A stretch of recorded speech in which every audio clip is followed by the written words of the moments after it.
All right, we here, folks. How we doing with audio, folks? We are going to share screen. Where is the share screen, Chef? Window guy? Yes. This guy? Mm-hmm. Okay. And now I will return to this guy. Okay. We got coffee. We got smoothies.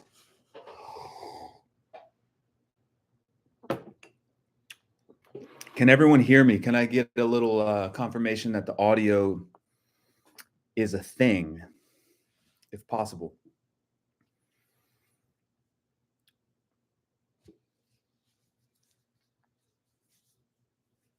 Great. All right. Excellent. Welcome back. Hold on to your butts. I always say that I'm going to try to go super fast, and then I get lost on one slide, but this time I'm really going to try to go super fast. So magical hat game here. I was just brushing my teeth, folks, and thinking about some of the end slides. And here we go. I'm already talking too much and not even into the presentation.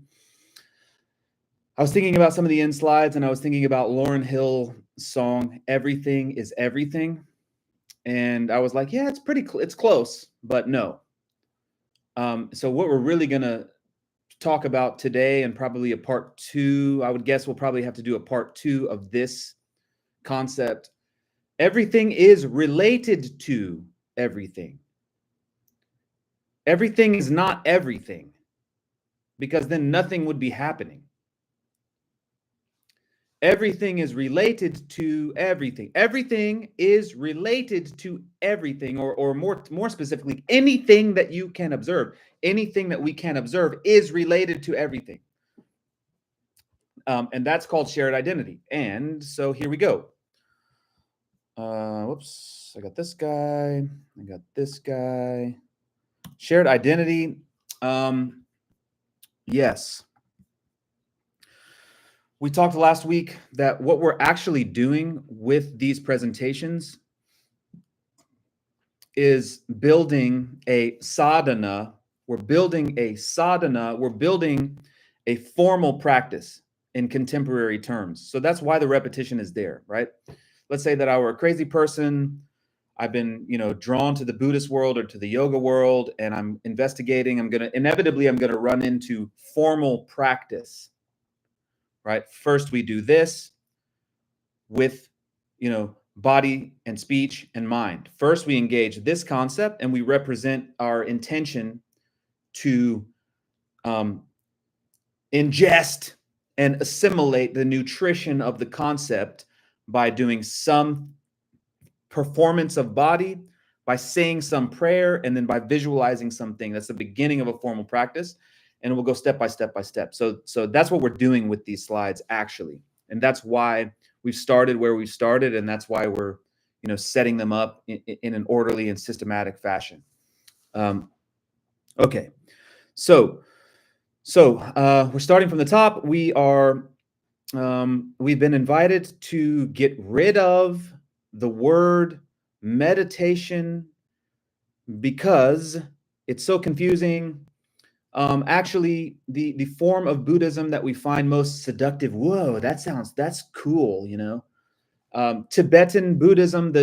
When the Tibetans were importing the Buddhist canon from the Indian masters, they decided to get rid of the word meditation also, and put in its place the word familiarization, because this more clearly encapsulates what the hell it is that we're actually trying to do. In other words, we're trying to cultivate ourselves. We're not trying to think about things. We're trying to become a certain way, right? We're trying to cultivate ourselves. We're not trying to think about things. I'm not trying to observe my breath. Like, that's not the end goal of practice. I'm not trying to become, maybe I'm trying to become peaceful, but I'm trying to become more than that. I'm trying to become complete. I'm trying to cultivate myself to the max. Okay.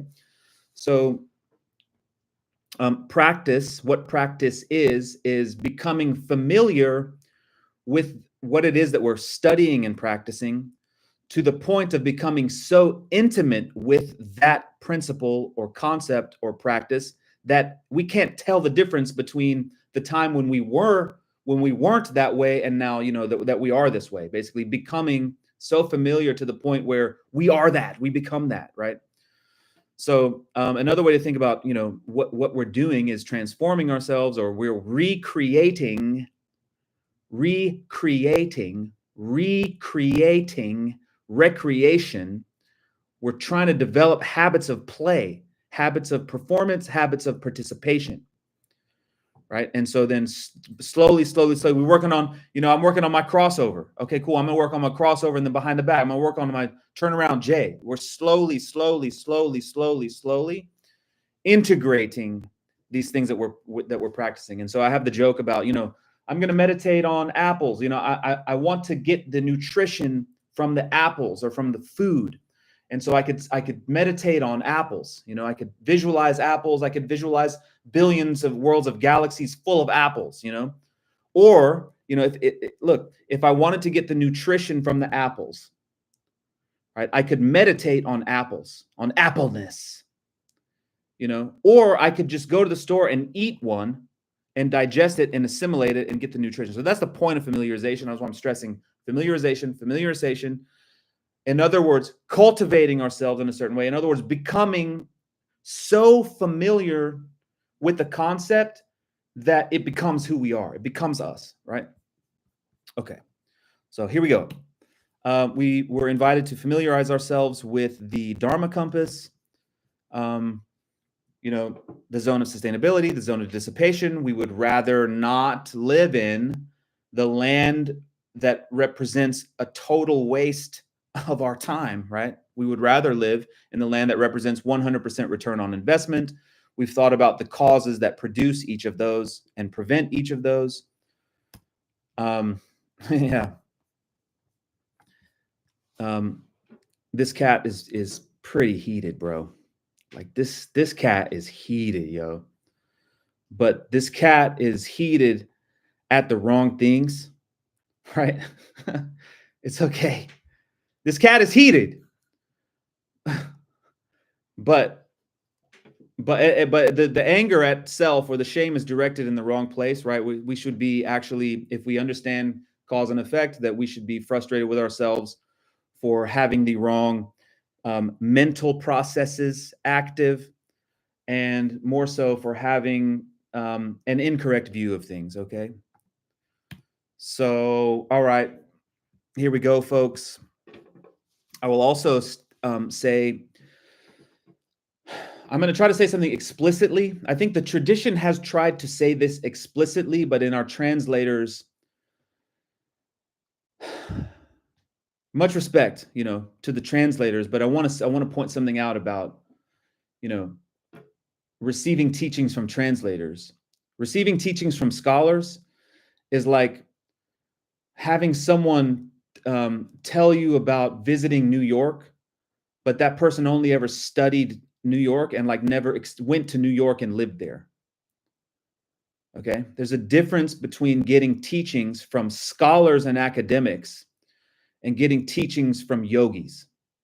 Okay, and it's like someone teaching you about New York through only having like researched New York, but that person never actually experienced they never actually went to New York and lived there and experienced it. Okay, so I do think that the tradition is trying to explicitly state that correct view is the only idea that matters, actually, right? So it's the only thing that matters is who we think we are, and whether and it's correct or it's incorrect. And so it's correct. Is it a correct view of ourselves?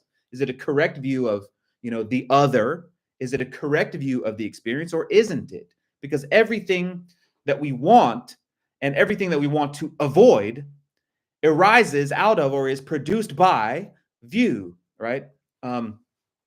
Wisdom, emptiness, etc. Okay, so you know, we could do lecture after lecture after lecture after lecture for, you know, eons and eons.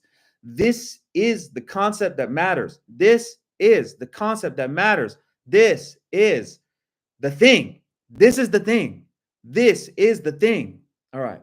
So memorizing the next 3 slides, while it was associated with the cause and effect of the Dharma compass is actually a correct view activity, because the principle that it's pointing out is a correct view principle. Okay, so you could basically put any word, any object, any idea, any experience in bold in either of those sentences, and that is that would be an accurate statement of correct view or shared identity. We'll break down the identity later. So the zone of dissipation does not inherently or eternally exist. My car does not inherently or eternally exist. My knee does not inherently or eternally exist. The window does not inherently or eternally exist. The hat I'm wearing does not inherently or eternally exist, right? And these are obvious, right? The road that I drove on does not inherently or eternally exist. The language I'm speaking does not inherently or eternally exist, right?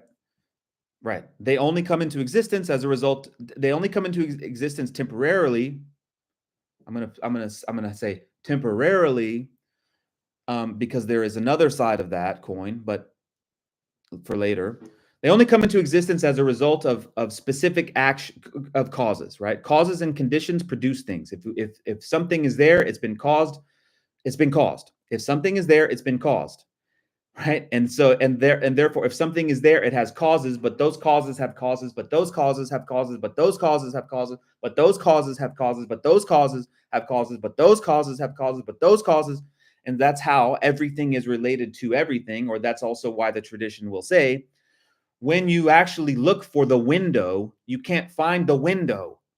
You will find all of the other things that produced the window, even the mind of other beings are there, right? But the window is not there. Okay. So now, what's the relationship between correct view and liberation, right? When we know what types of actions cause or create the life we don't want to experience, we're free to avoid it, right? Why is liberation, freedom associated with this concept?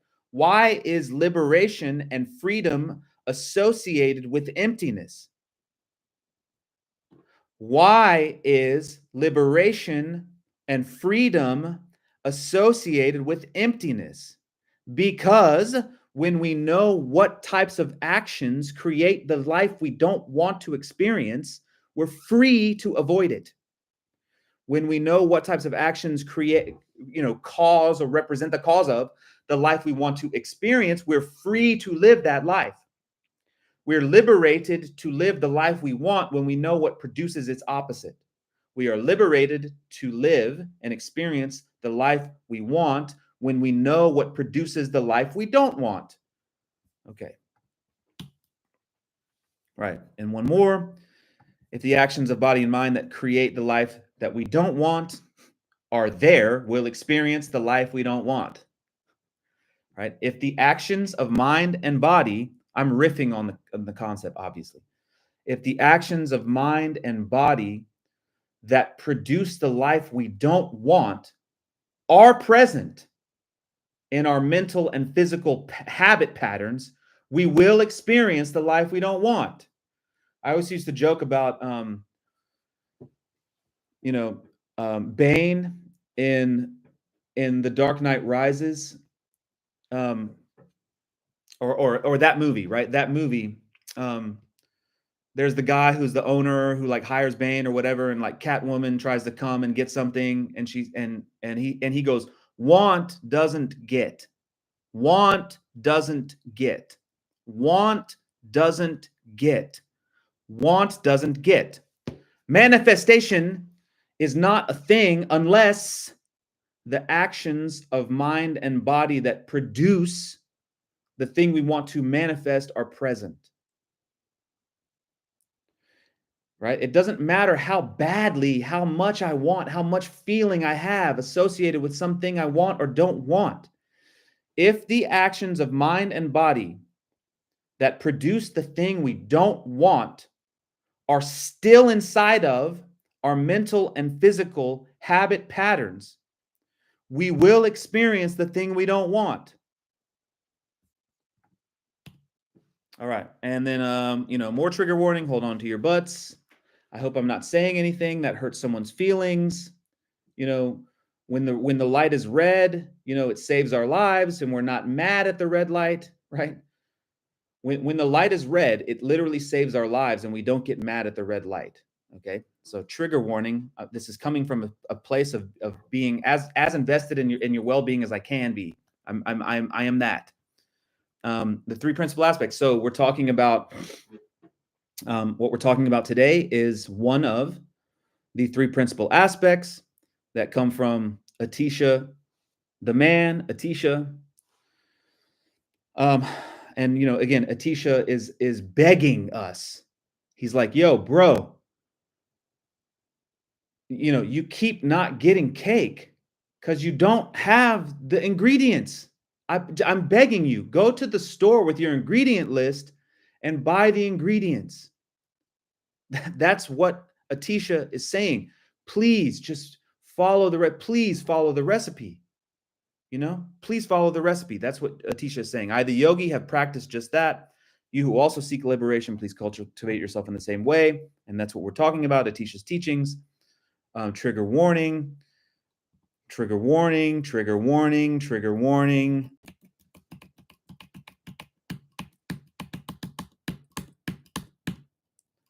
Trigger warning. Don't shoot the messenger. What Atisha is actually saying. Yeah. What Atisha is actually saying is that if the three principal aspects are not what we're actually doing, then we're not actually practicing, quote unquote. Okay. That's the real point of it. Right. And then again, is that just some crazy guy saying something, or is there common sense behind that idea? Right. It's like, well, imagine that you did not have the three principal aspects of your shoe one day. You didn't have the sole or the leather or the laces. Would you actually have a shoe? You know what I'm saying? Imagine one day you woke up and that cat who was heated, decided to remove the three principal aspects of all your shoes from your closet. You know what I'm saying? Like that cat who was super heated at you somehow snuck into your crib, like you left I don't know, whatever, right? And then that cat took all of the three principal aspects of all of your shoes out of your closet. You know what I'm saying? You would be like, yo, where are my shoes? You wouldn't have shoes. You know what I'm saying? And then this is also an exercise in correct view of emptiness, or the transcendent, the perfection of transcendent wisdom. This is an exercise in that, right? Because the shoe, where is the shoe actually? What do you mean shoe? You don't mean shoe, you mean laces. You mean sole, you mean leather. But then what do you mean leather? You mean cows. What do you mean cows? You mean, the activity of grazing and you mean all these things all at once, right? Everything is related to everything. Anything that exists is related to everything. When we pierce right past the surface of anything, we will find everything else right there, right? That's the idea. Okay. So obviously, I'm saying no skin, no bone, no muscle. If the three principal aspects of my hand are not present, I don't really have a hand. If the three principal aspects of spiritual practice are not there, Atisha is proposing that we don't really have a real spiritual practice. And he's also backing that up by personal, testimony. He's saying, yo, I, the yogi baker, can produce cakes at will because I understand that I need equipment, ingredients, and a recipe or whatever, right? Okay.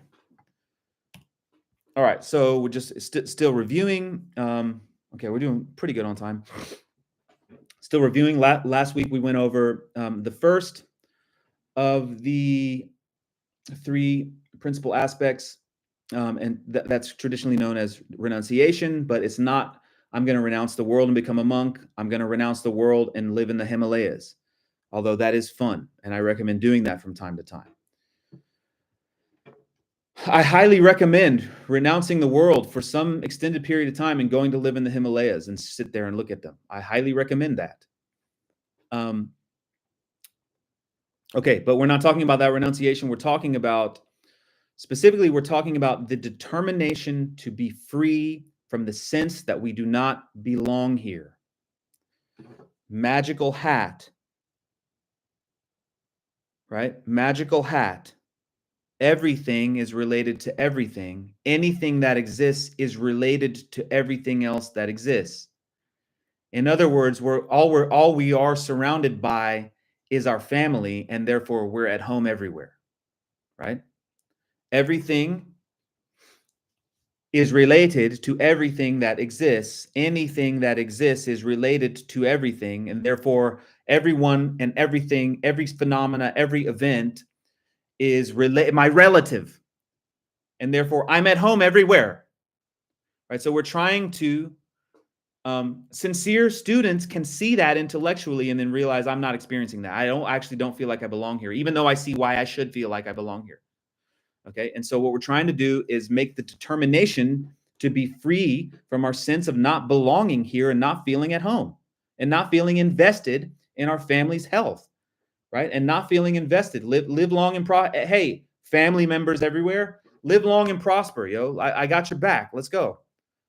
All right. So I'm saying that, there's a way for us to understand that idea a little more by calling it participation. We should participate with our family members, is a suggestion, breaking this down a little bit more. Really, when we understand this, what we're trying to make that determination to free ourselves from our spiritual homelessness, from our basic insanity, to view everyone and everything as inherently full of magical potential, as much a part of us as our own bodies are, and something sacred. And so what we're trying to do, if there is something renunciatory, if that's even a word, about the first principle aspect, what we're trying to do is renounce our old way of living. We're trying to renounce our old way of life, trying to renounce that. Okay. And so just a couple, to close this up before we move on to today's ideas.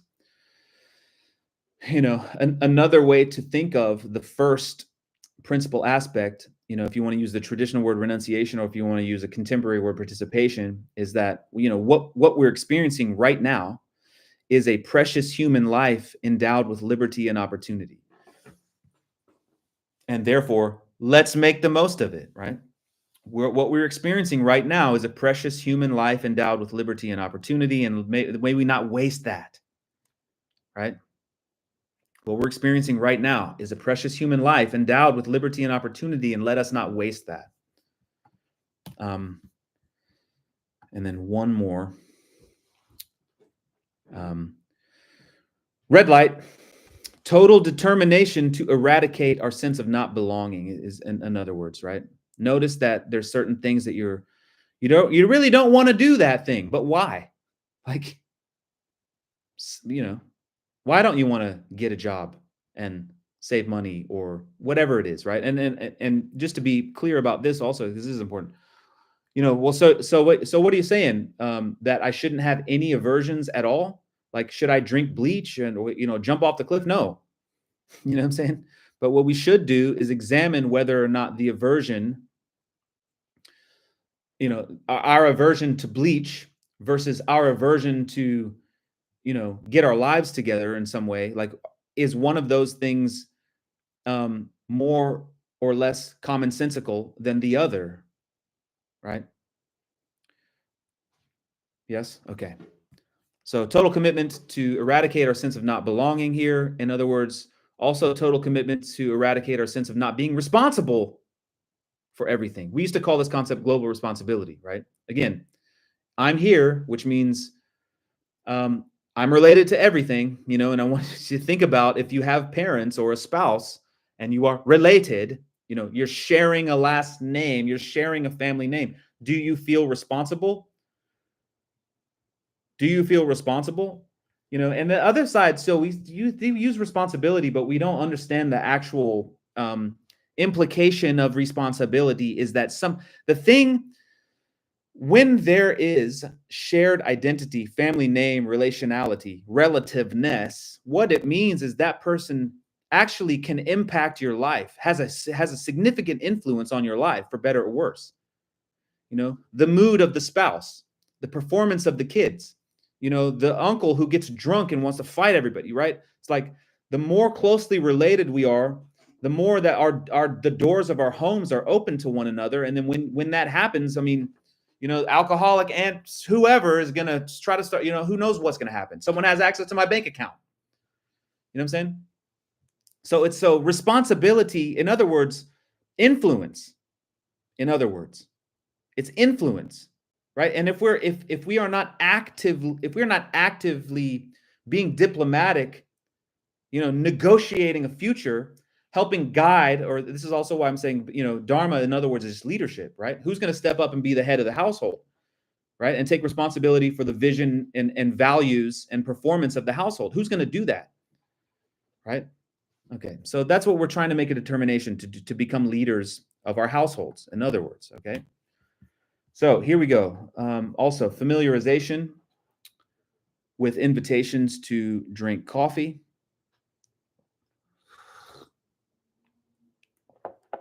Also, invitation for comments or questions on all of the slides that have represented reviewing the previous 3 lectures.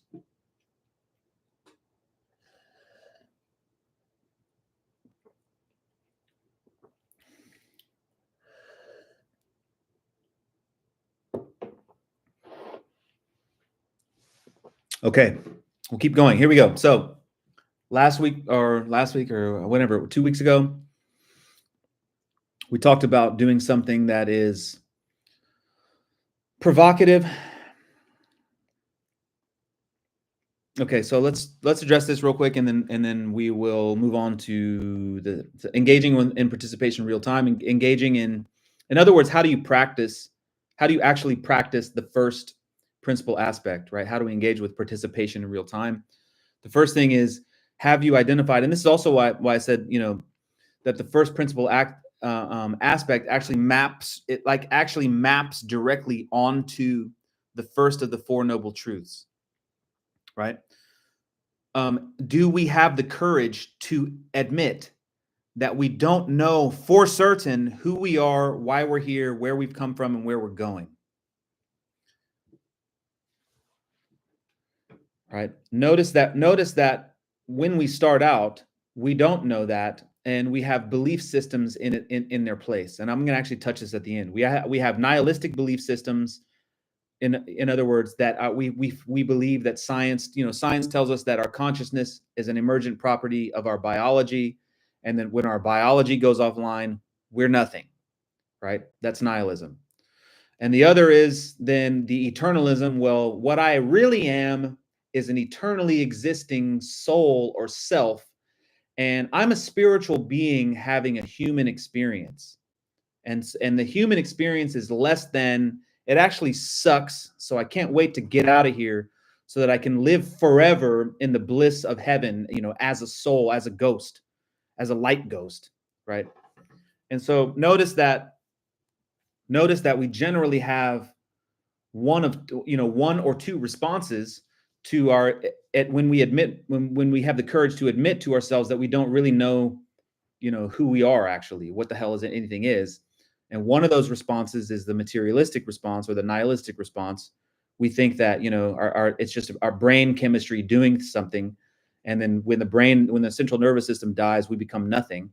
Or we have some type of, very, sort of fundamental religious hope that we can go somewhere forever, and never experience pain again or something like that, right? So that's actually how you first start a practice for real, is notice that you don't know what the hell's going on, right? And that you feel like you don't belong anywhere, right? So you would take that recognition, and you would filter it through the lens of what the tradition is saying. And this is also why we really need to revisit the fundamentals, right? They're not called that. The truths are not noble. It's not that the truths, or the fact or the proposition, the philosophy is not noble. It's that someone that can practice it is a noble being, has gone through life, has succeeded in some degree, has stabilized herself or himself, and can come to this realization that I don't know what's going on. I do want to know what's going on. And because I'm not the one that knows, I need to seek a teacher, or I need to seek the tradition, right? And so then what someone would do is they would take that recognition of, like, I'm acknowledging that I'm basically insane because I'm going around, I'm moving around the world, not actually knowing how to evaluate anything. And so that's potentially dangerous. That's like the most dangerous state to reside in, live in. I don't know what anything is or means. And so that means every single decision that I make is potentially catastrophic, right? And so why would you want to live it that way? Of course we wouldn't. A noble being wouldn't want to live that way. And so a noble being would take that acknowledgement of basic insanity and the determination to be free from that sense of not belonging, and funnel that or filter it through what the teacher or the tradition is saying, that you're actually home, and it's that you have an issue with how you're viewing stuff, right? So that's kind of all that it really is in terms of like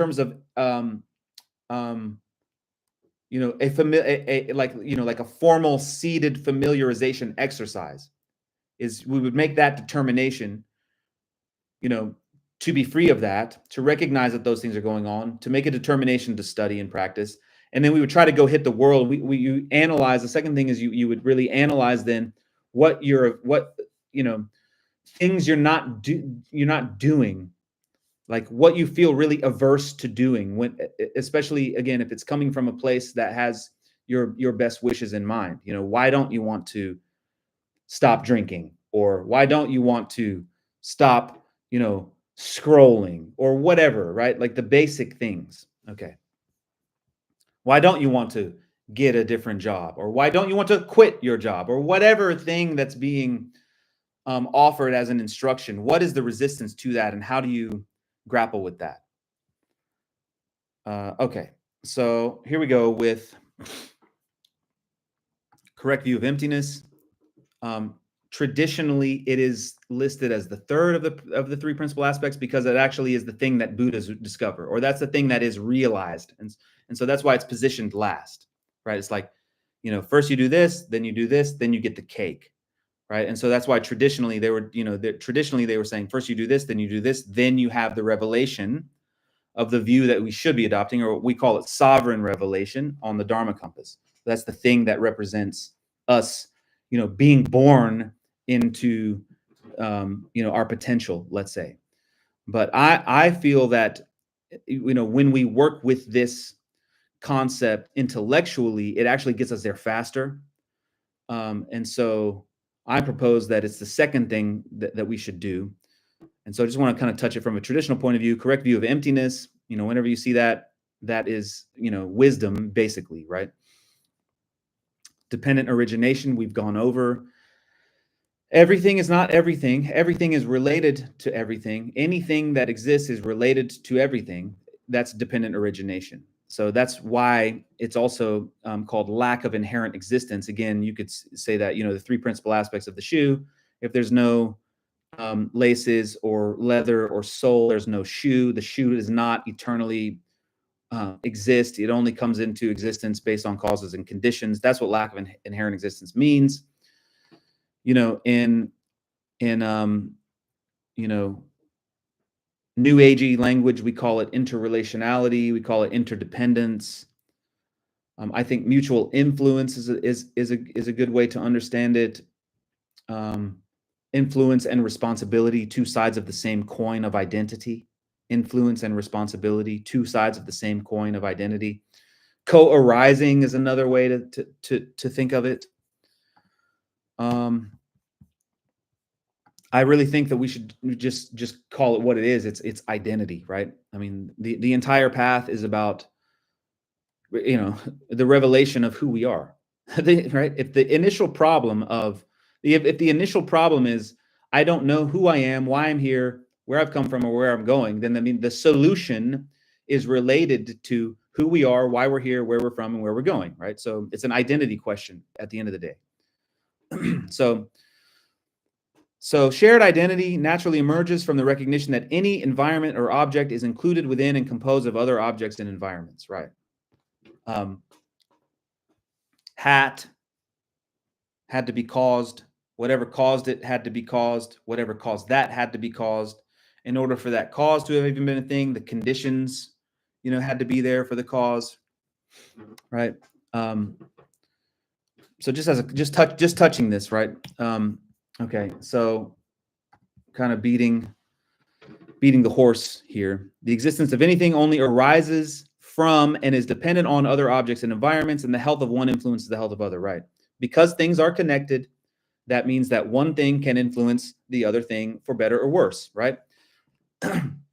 My hand is connected to me.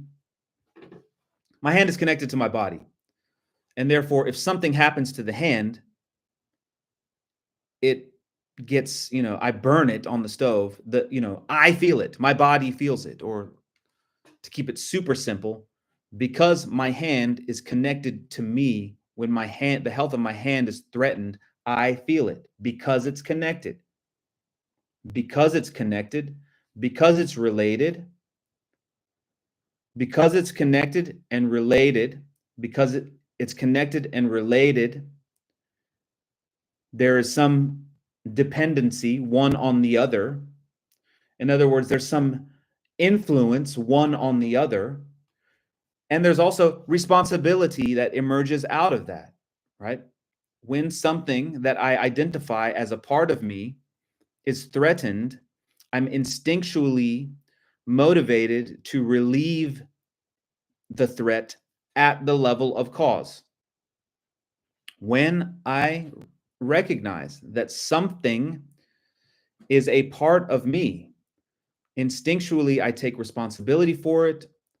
I understand that it has an influence for better or worse. And if it is threatened, I'm reflexively motivated to address the threat at the level of cause of the threat. Right? And so that's why this is the big thing.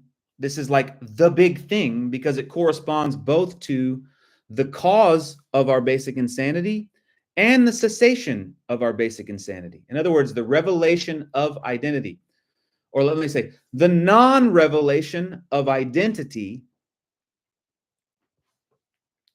The non-revelation of identity is the cause of our basic insanity, of our sense of not belonging. The non-revelation of identity is the cause of our sense of not belonging. And the revelation of identity is the cessation of that pain, of that suffering.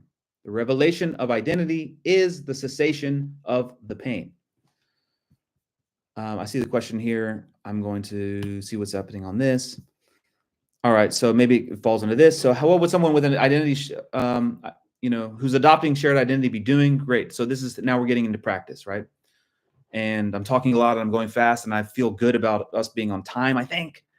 And therefore, familiarizing ourselves with invitations to drink coffee.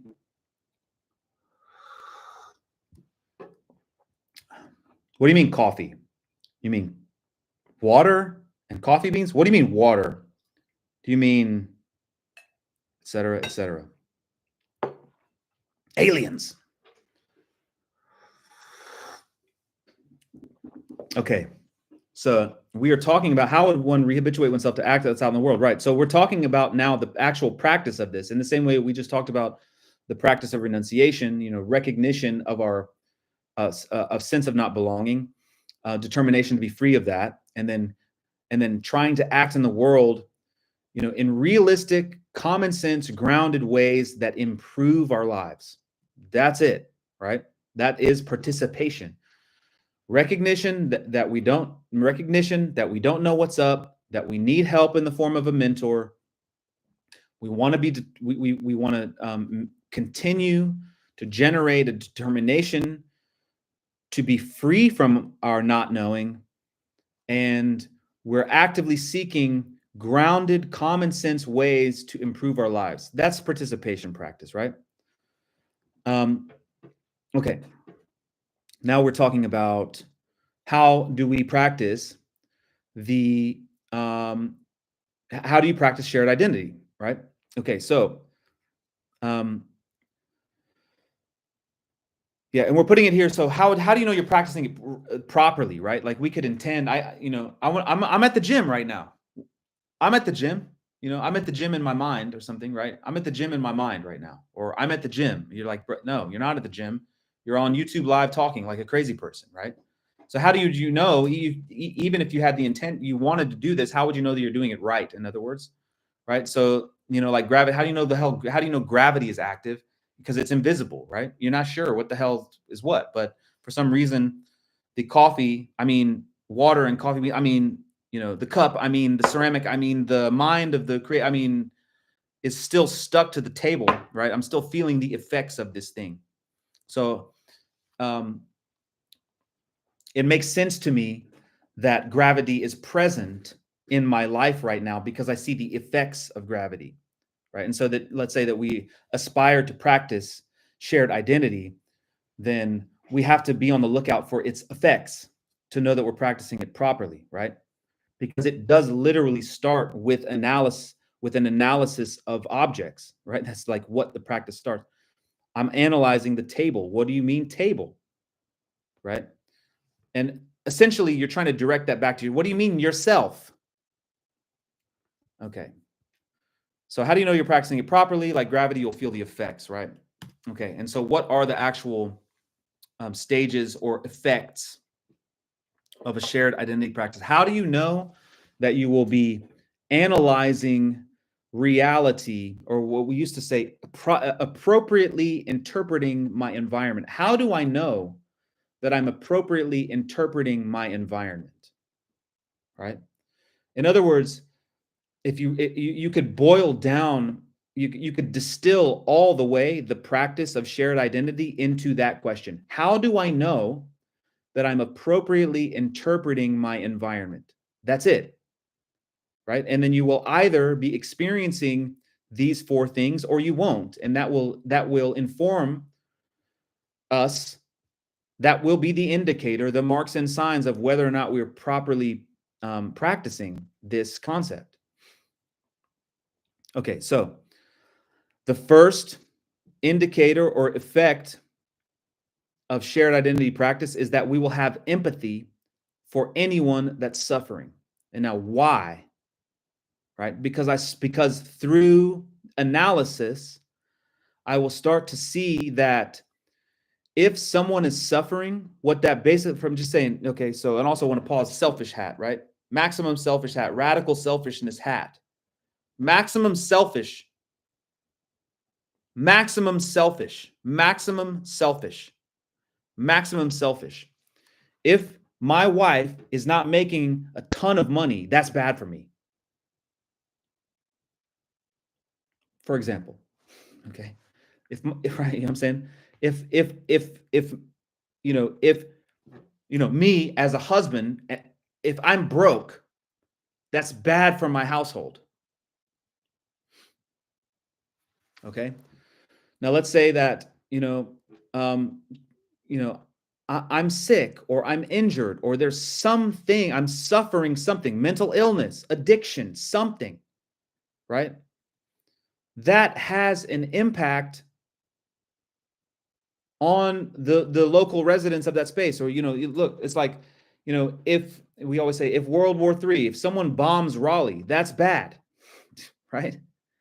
When a bomb falls somewhere, that's bad.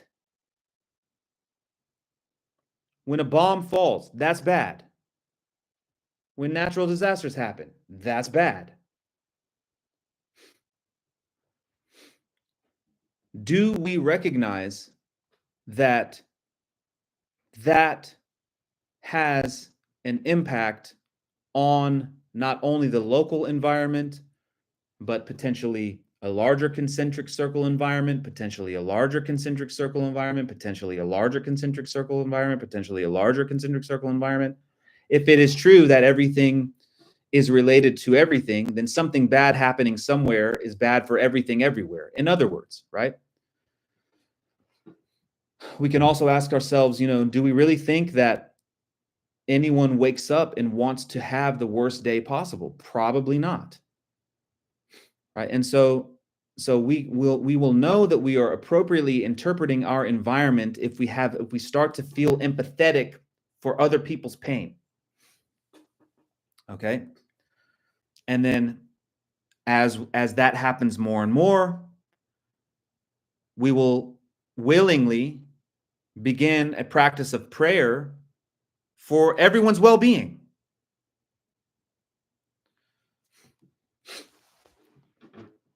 In other words, what we're also outlining right now in these is like how to practice, like practice feeling empathy for other people's pain. Practice asking yourself, would you like to experience that? Would you like to experience that injury or that accident,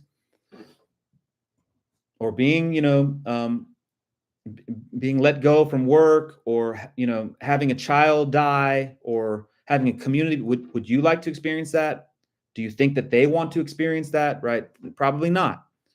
So let me begin by being empathetic for the suffering that other people are going through.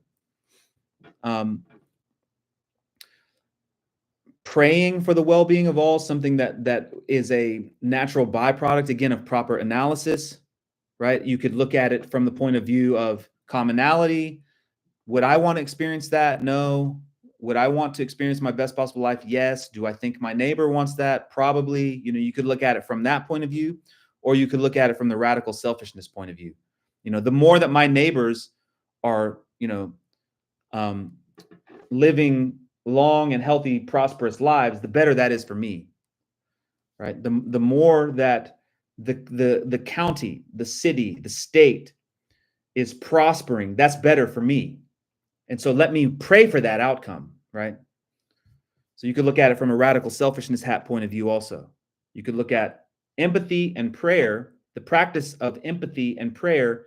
You could look at it from the commonality perspective. Is that person a human being? Am I a human being? Yes. Do I think that person wants to experience the best possible life or worst possible life? Probably best possible life. I also want that. And therefore, if that person is suffering, it's probable that they don't want suffering, because I don't want that. And so you could look at the development of empathy through that lens, or you could look at the development of empathy through the radical selfishness lens. Like, damn, my friend or someone took an L, and that's bad for all of us, right? And so, damn, I feel for that. I feel that, and then the same thing, prayer. I could look at it from a commonality point of view, or I could look at it from a radical selfishness point of view. Which is better for me? If everyone around me is thriving, or if they're not thriving? Well, obviously, if they're thriving, that's better for me. Let me start praying that sincerely, wish that, right? Okay. And then from a traditional point of view, the thing that happens out of that is we realize that no amount of wishing want doesn't get, right? So I could be the best prayer ever. I'm the Michael Jordan of praying, right? But that's not going to really do anything unless I'm helping other people see, how much potential they have. I'm trying to help them analyze weaknesses. I'm trying to give them techniques, to improve their lives and their family, to improve their health, to improve, right? You dig what I'm saying? So we start to, after prayer, we start to get interested in direct support, in like deploying ourselves into the world as often as possible to support and uplift, inspire, right? Again, that's also why the Bodhisattva's career, we can't get around we have to be vice presidents of the corporation in the form of inspiring and educating, right? Because prayer will only get so far in terms of the effect that it has for those who we're praying for and on our own spiritual maturity. Prayer is essential, but it's limited in terms of how it can influence, my spouse and my own spiritual maturity, right? It's a high level of practice to pray sincerely for the well-being of all beings. Emerson calls that the contemplation of the facts of life from the highest point of view. Extremely high if someone is like on their own, out of their own volition, engaged in a sincere prayer practice, extremely high. But from a traditional point of view, it will limit it. From a Buddhist point of view, it is limited, actually, because it does not include, you know, inspiring and directly inspiring through the performance of actions and directly educating. And so this is the third thing that happens. We develop the wish to actually be able to engage the world with maximum clarity and competence, because we realize that's the only way that we're going to prevent the suffering that actually affects us as well. And then and the fourth, effect, the gravity-like effect of a proper shared identity practice is experiential bodhicitta, and maybe we'll get to that next week. And that is the third principal aspect.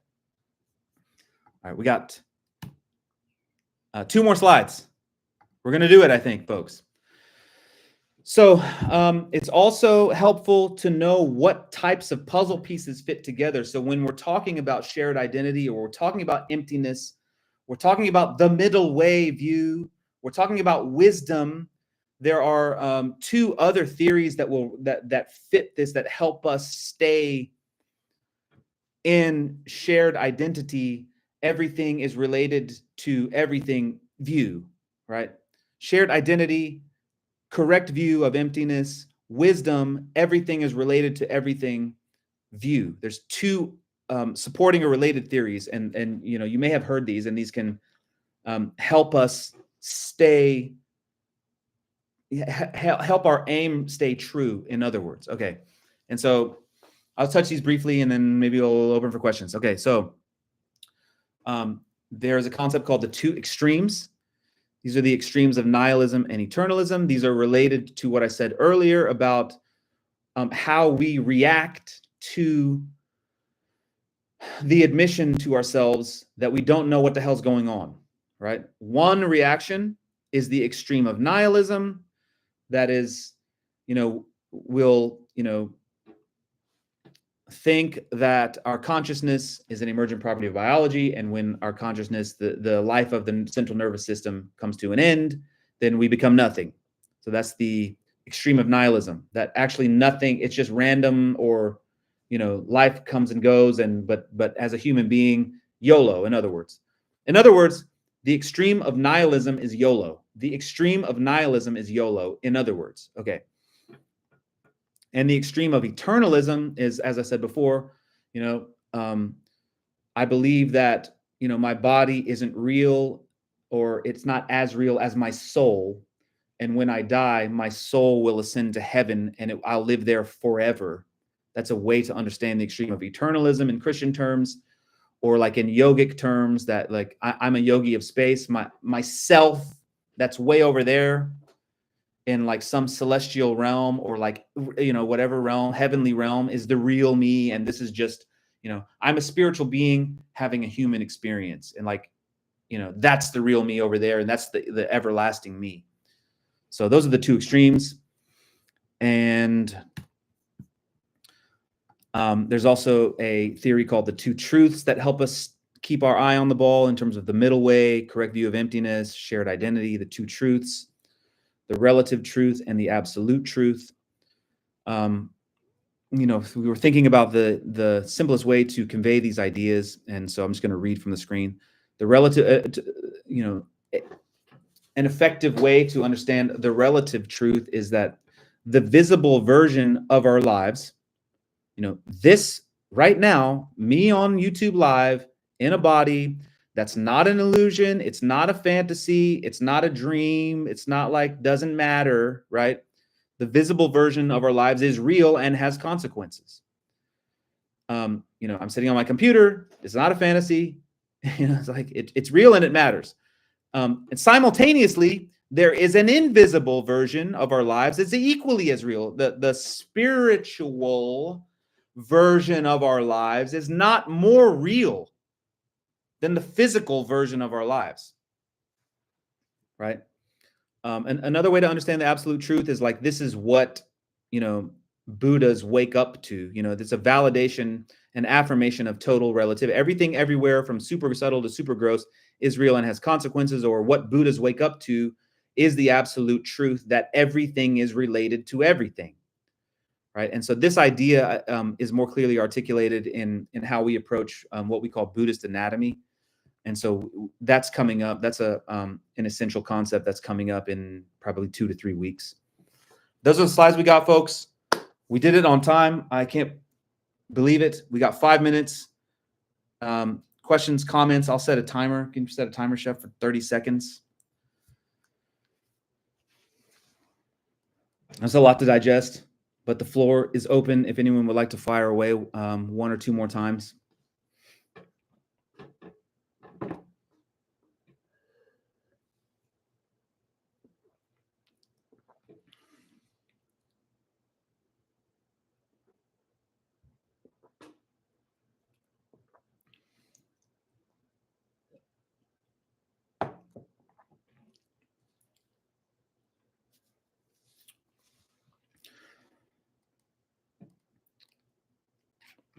Have a great Sunday, folks. We will see you next Sunday at 12 p.m. Eastern. Excellent. Excellent, excellent, excellent, excellent, excellent. Live long and prosper and all that. LFG.